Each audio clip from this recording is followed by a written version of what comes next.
I know you guys have saturated the area. I know the mayor and you both said this is personal this morning. How frustrating is it to have it happen and then be seconds away? Well,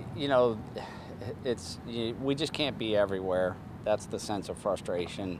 When I talk to neighbors who are scared, it really hits home with you.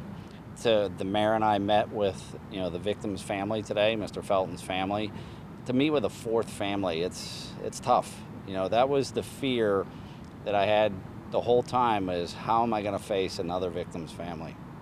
You have an action plan that you developed in anticipation of the next victim. Tell me about that. What did you put into place this morning? Well, there were certain triggers that if an event took place, everybody knew where they were supposed to go and what their role was going to be to try and set up a perimeter so quick. But it's tough when you're trying to defend an entire city to try and lock down one neighborhood quickly. You have to still make sure the rest of the residents are safe, and that's the challenge that we have.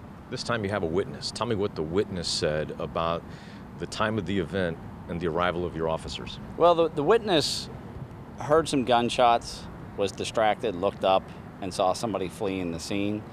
She had told me when I spoke to her, she said, if your officer had been there 5 seconds earlier, they would have seen this. Now, I don't know if the time frame was that short, but it does show that we had a large presence out here and that we are quickly responding. But again, the same thing happened the last time. We were too late, and that's tough. Especially when it's seconds. I know because I've seen your officers out here canvassing the neighborhood, knocking door to door, looking for cameras, looking for security video. Tell me how crucial this is. The video might be the key to this. Now we have a witness, can tell us, how the person fled, their direction of travel, and that might be, the video evidence might be the key to all this. But we still need to know a name and who this person is. Now, this happened at 4:51 in the morning, so I'm asking people, between 4:30 and 5 o'clock, do you have someone that wasn't where they were supposed to be at that time, especially if they live in this neighborhood? We're asking people that if they own a gun, that they go verify where their gun is, make sure it's where they think it is. Why is that important? Well, this person's being shot, and we don't know, is it a stolen gun? Does somebody own the gun?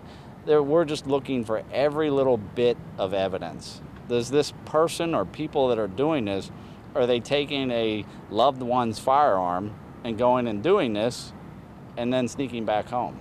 I know it's a stretch, but right now we're looking for anything. And I know you're looking for anything, so that's why I'm going to ask this next question. This is an area that has been known for gang activity. Is there any suspicion that is connected in any way to any kind of gang initiation or gang activity? No, it's really not a neighborhood that has that type of stuff. And usually when you have things like that, someone talks.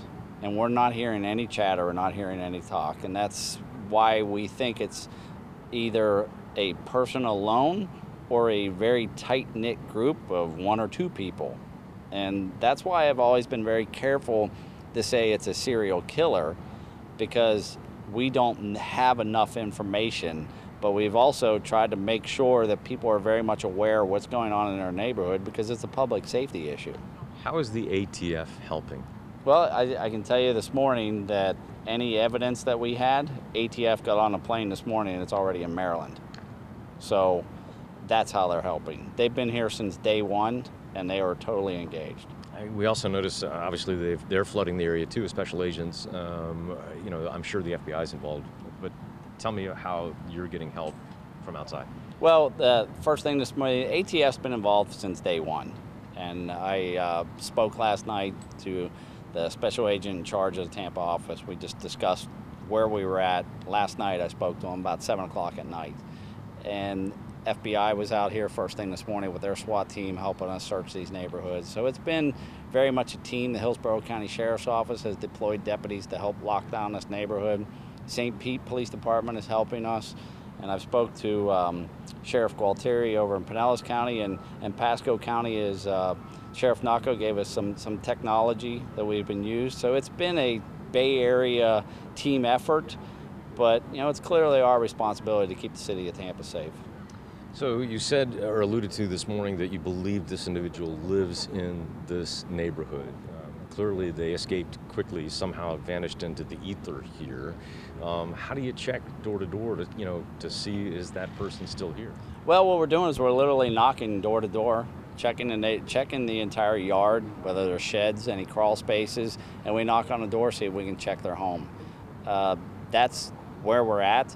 Whoever is doing it is clearly very comfortable with the neighborhood and knows their way around, because they're able to sneak up on people and they're able to vanish quickly. So that is an assumption on my part that they live here, but whoever it is very comfortable here. So the other thing is, you had security camera video that you released more than a month ago. Now you have a witness who physically saw the person this morning. Do those two descriptions match? We're still sifting through that. It's still early in the investigation. The big thing right now is securing the neighborhood, making sure this person's still not hiding out somewhere in the neighborhood.